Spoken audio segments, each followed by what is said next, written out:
Eh, Como ya he dicho, es un verdadero honor. Felicitaciones por el programa y empecemos. Estos son mis conflictos. Algunos de los estudios en los que voy a presentar soy parte del Steering Committee y he ayudado a diseñarlos, pero no tengo ningún conflicto financiero. Y un poco en los siguientes 25 minutos lo que quería hablar es un poco de cómo hemos llegado hasta aquí a partir de aquí, cuáles son los nuevos retos que tenemos que lidiar en nuestra vida diaria para poder intentar mejorar la capacidad de poder otorgar a los pacientes con la terapia endovascular.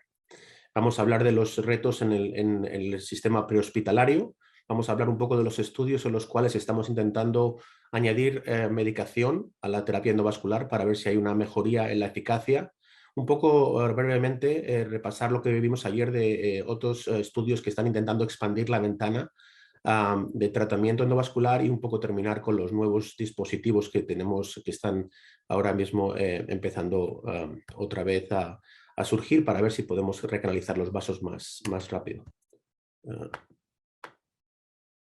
¿Cómo hemos llegado hasta aquí? Bueno, pues probablemente el tratamiento del stroke podemos decir que empezó en el 1995, ¿no? Cuando este estudio, el NINDS, se publicó en la revista de New England Journal of Medicine y demostró que por primera vez había una terapia, en este caso TPA, que mejoraba funcionalmente a los pacientes que la recibían con una mejoría de hasta el 30%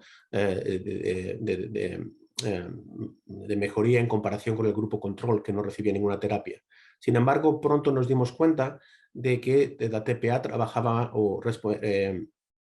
hacía un gran efecto en los pacientes que tenían una oclusión de vaso pequeño, pero en las oclusiones proximales el efecto era mínimo y aunque estos strokes suelen ser entre el 15 y el 20% de los strokes isquémicos, la discapacidad que generan es mucho mayor que los strokes lacunares o distales. Por ello, y una vez, como todos recordamos, en el 2012 aprendimos un poco de 3 estudios negativos en los cuales la tombectomía mecánica demostró que no tenía efecto. Aprendimos un poco, como el doctor Pavón repasó ayer, a seleccionar a los pacientes de una manera más eficaz con la escala de Aspect, en la cual, como vimos ayer, es una escala que se fundamenta principalmente en la existencia de hipodensidad en un escáner plano, sin contraste. También mejoramos nuestra capacidad de seleccionar pacientes con el AngioTac, en los cuales podíamos ver una oclusión de vaso proximal, y se introdujo también los conceptos de la perfusión en nuestra práctica clínica, en el cual podíamos seleccionar mejor los pacientes, sobre todo de la ventana tardía.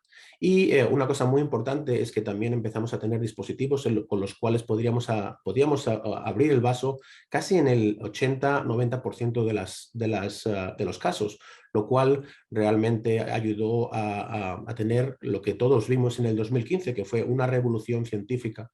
5 estudios publicados todos ellos en el New England Journal of Medicine, en los cuales demostró que la terapia endovascular tenía un efecto increíble, con casi el doble de pacientes cuando se comparaba con el grupo control, que podían mejorar su independencia funcional a los 3 meses.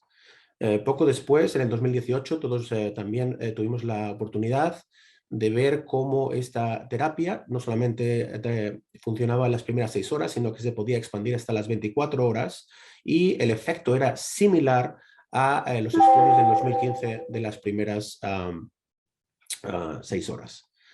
Sin embargo, también es importante decir que la técnica de trombectomía evolucionó, y a pesar de que los primeros estudios utilizaron los dispositivos que llamamos stent retrievers, la técnica de aspiración demostró en el estudio de COMPASS que era similar, no era inferior al stent retriever, y hoy en día utilizamos las dos indiferentemente, aspiración o stent retriever o una combinación de ambas. Sin embargo, pronto nos dimos cuenta que el mayor enemigo que teníamos, la terapia era fantástica con un número un NNT de casi 2 en las primeras horas hasta un 5.5, lo cual muy pocas terapias en medicina tienen este efecto, pero el tiempo era nuestro enemigo. Teníamos que traer a los pacientes lo antes posibles.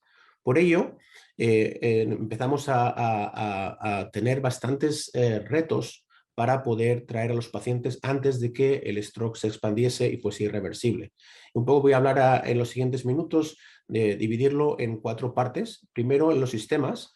Una de las mayores dificultades que tenemos es identificar a los pacientes con el BO, con una oclusión de vaso proximal de manera temprana y transportarlos al hospital adecuado.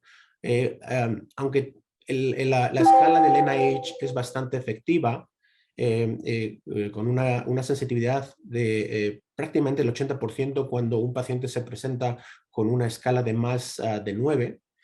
Realmente es muy poco práctica a nivel prehospitalario porque muchos paramédicos no pueden ejercerla correctamente. Por ello, empezamos a desarrollar escalas más simples, pero a pesar de que eran más simples y podían ser utilizadas por paramédicos, la sensitividad y especificidad todavía no era ideal, aproximadamente un 70-80%. Y en estos casos, 70% no es todavía lo que estamos buscando. Por ello, lo que vimos es que las escalas no eran óptimas para identificar estos pacientes, aunque era lo mejor que tenemos en este momento, es lo mejor que tenemos en este momento, y también teníamos dificultad para identificar los stroke mimics. Y varias compañías han invertido su tiempo y su dinero en desarrollar dispositivos que puedan mejorar esa sensitividad y llevarla casi a 80-90%. Uno de los dispositivos que están actualmente en estudio es el estudio es la espectroscopía, en la cual prácticamente funciona de manera que cuando un paciente tiene un infarto de vaso proximal, gran parte del hemisferio queda afectado, hay un edema citotóxico y los iones y cationes de la célula se distribuyen de manera diferente. Esto hace un cambio en la impedancia del cerebro y estos dispositivos que miden la simetría de la frecuencia, de frecuencias de onda pequeña que todos tenemos en nuestra vida diaria y que no notamos, pues esta simetría puede identificar a estos pacientes con una sensitividad del 93%. Hubo un estudio de 248 pacientes y todavía tenemos que ver un poquito más de manera prospectiva, pero son tecnologías muy prometedoras. Otra tecnología que también se ha utilizado en algunos estudios preliminares es la tecnología de Doppler. Obviamente hay que entrenar a los paramédicos para ello, pero la identificación y la simetría de la onda y las velocidades de la cerebral media pueden detectar una oclusión de vaso proximal en el 88% de los casos en este estudio que se hizo con este dispositivo. Y otras tecnologías que también se están utilizando o estamos viendo si realmente son efectivas son la utilización de electroencefalograma muy simple, con menos leads en la ambulancia y ver la simetría del background y ver si realmente es compatible para detectar isquemia. Una de las cosas que en los últimos meses hemos oído mucho también es las unidades de stroke en la ambulancia. Estas unidades están específicamente diseñadas para poder realizar una imagen en los pacientes los cuales se sospecha, y esta imagen puede ser un escáner, e incluso las nuevas unidades están capacitadas con un angiotac y una perfusión. Además, normalmente el equipo clínico suele ser un neurólogo vascular con los paramédicos y una enfermera, y pueden también realizar todos los laboratorios necesarios para el workup de un paciente con stroke. Y lo más importante, a partir de esta imagen se pueden tomar decisiones clínicas y empezar TPA. Estas son las imágenes de la doctora Noor de UCLA, en los cuales podemos ver que la imagen es de bastante claridad en este paciente que tenía una oclusión en la cerebral media izquierda distal. Sin embargo, el mayor problema es que hoy por hoy sigue siendo research. El coste anual de una de estas unidades puede llegar a ser de incluso $1 millón anuales y el mantenimiento 1.5. Por lo tanto, todavía no tenemos reimbursement. Sin embargo, las buenas noticias es, como muchos de ustedes habrán oído, hace un par de semanas se publicó en el New England Journal of Medicine los resultados del primer estudio de BEST MSU.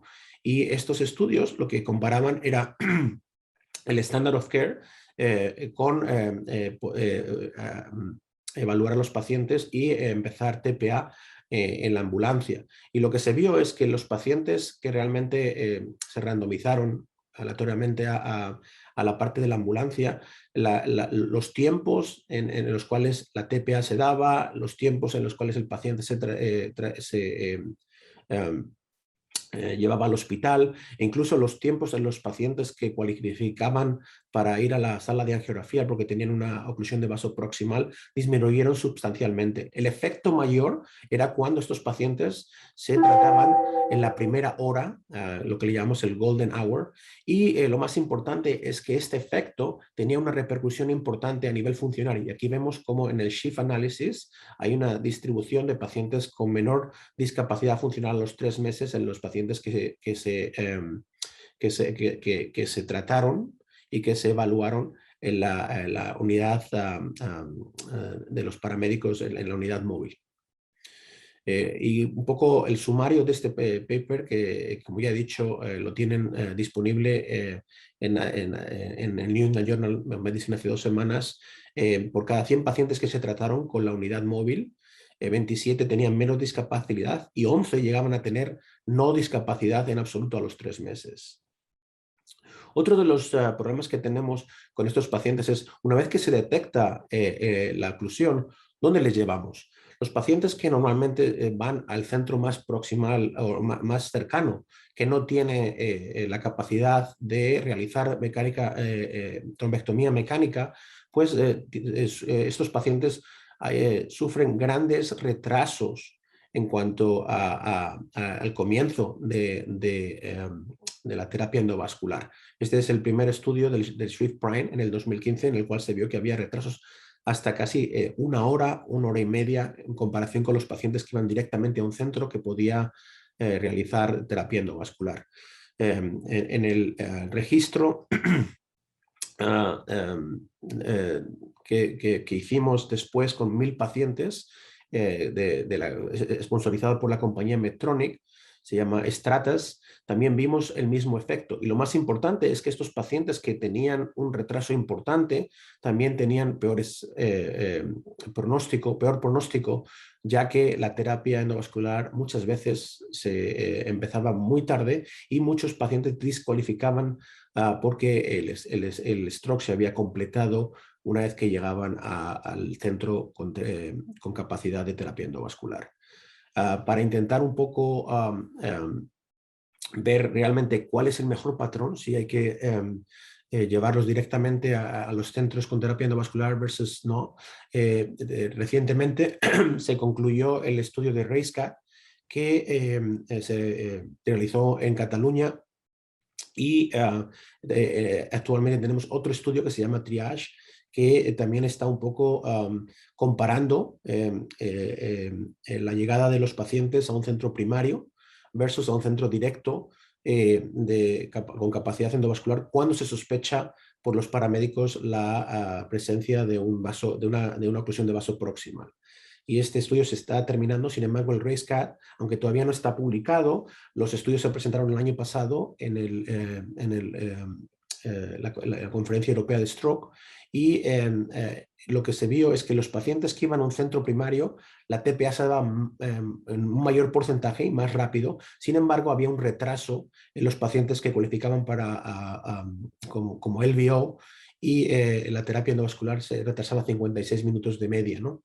Además, se vio que la escala de RACE realmente tenía una sensitividad solamente del 66% y no había diferencias en cuanto a la morbididad y mortalidad.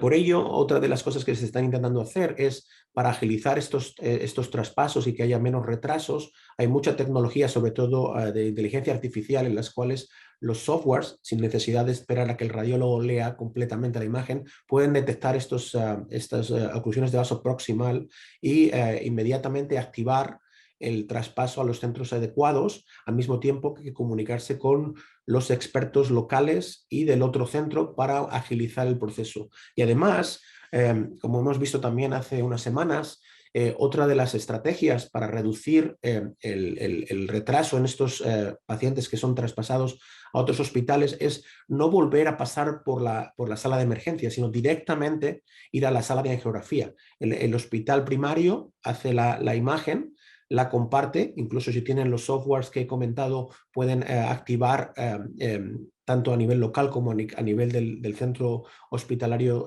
terciario, y además el paciente va directamente a la sala de angiografía, reduciendo los tiempos de punción de prácticamente 56 minutos a 18 minutos. Y en este estudio, que es un estudio randomizado también del grupo de Barcelona, en el cual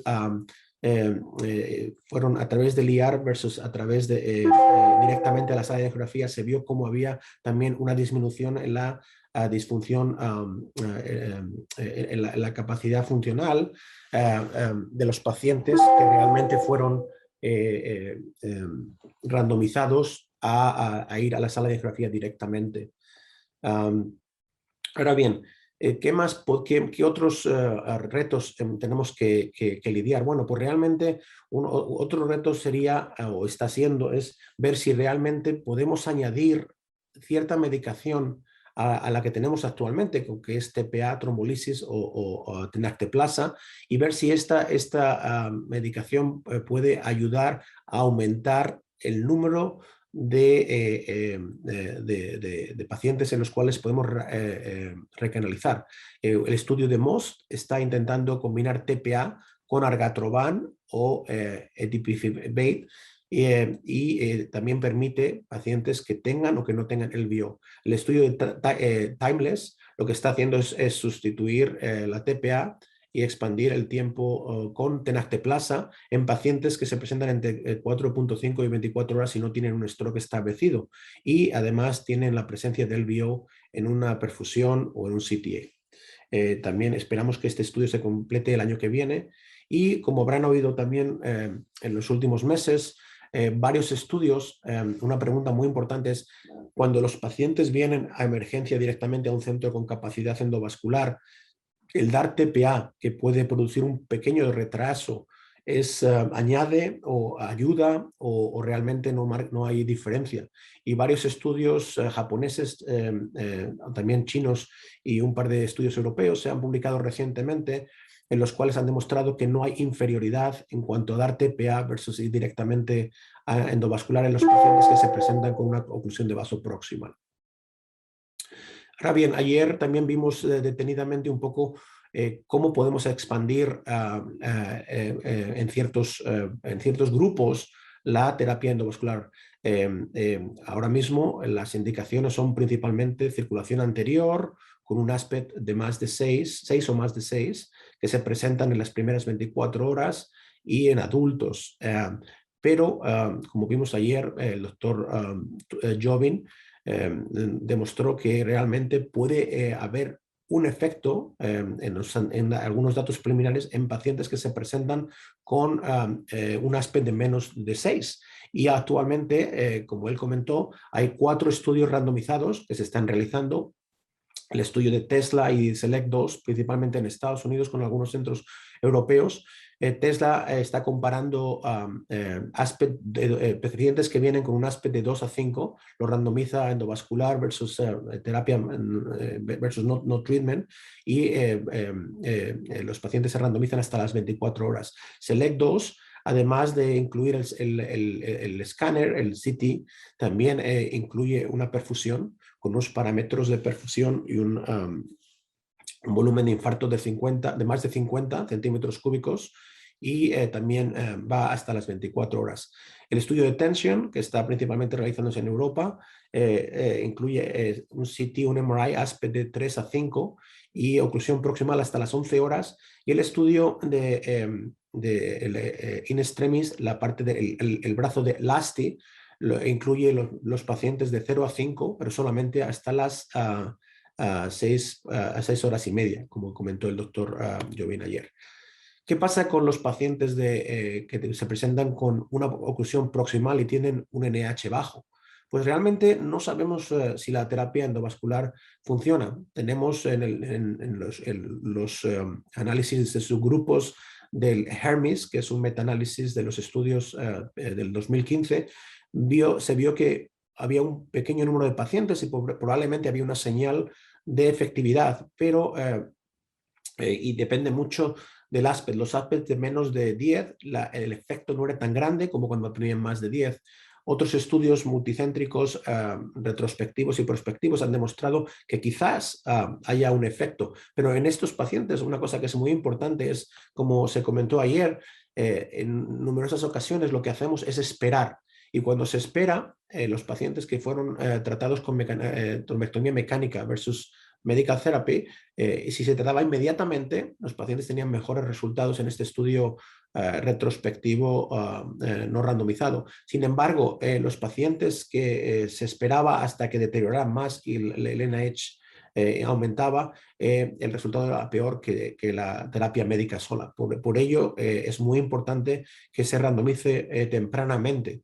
Y actualmente tenemos varios estudios como son ENDOLOW y como es MOSTI, que están intentando realmente ver si por un estudio randomizado multicéntrico, que los pacientes que se presentan con oclusión de vaso proximal y una NIH de 0,5 con un aspecto de más de 6 tienen un beneficio cuando se trata inmediatamente con terapia endovascular versus de terapia médica.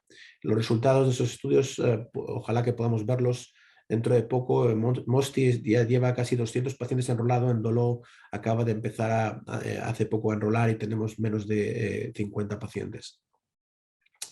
Otras extensiones que todavía no tenemos muy claro si realmente la terapia endovascular funciona y que se están actualmente evaluando es el estudio de Bauchi, en el cual se está intentando randomizar la terapia endovascular en comparación con la terapia médica en pacientes con oclusión proximal de la basilar entre las 6 y las 24 horas y con un NH de más de 10 y un posterior aspect de más de 6 y ver si realmente hay un efecto beneficioso.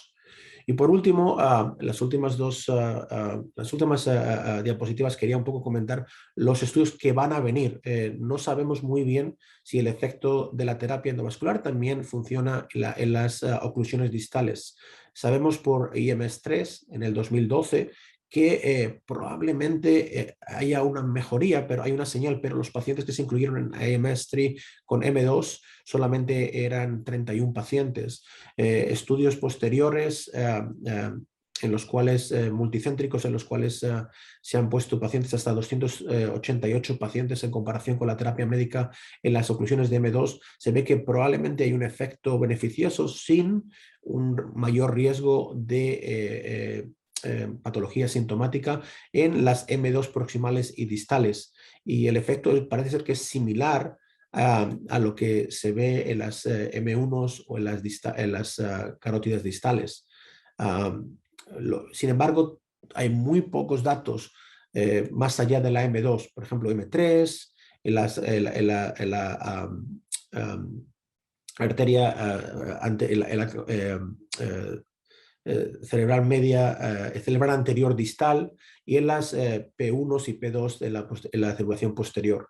Este estudio refleja que en muchos casos estos pacientes con oclusiones distales realmente tienen una presentación bastante grave y severa, sobre todo cuando afecta al hemisferio izquierdo, con NHs hasta el 14 y el 18 de mediana. Y lo que se vio es que estos pacientes, cuando no se tratan, pueden tener un pronóstico bastante malo, muy parecido cuando la oclusión es proximal. Y con los nuevos dispositivos, como muchos de ustedes saben, tenemos ahora mismo la capacidad de ir más distal de la M2 y realmente, bien sea por el uso de un stent trigger o por el uso de aspiración, extraer el trombo de una manera eficaz. Lo que no sabemos es si realmente eso se traduce en una mejoría clínica, y por ello hay 2 estudios que están ahora mismo desarrollándose, todavía no han empezado, y probablemente veremos pronto cómo estos estudios empiezan a enrolar pacientes.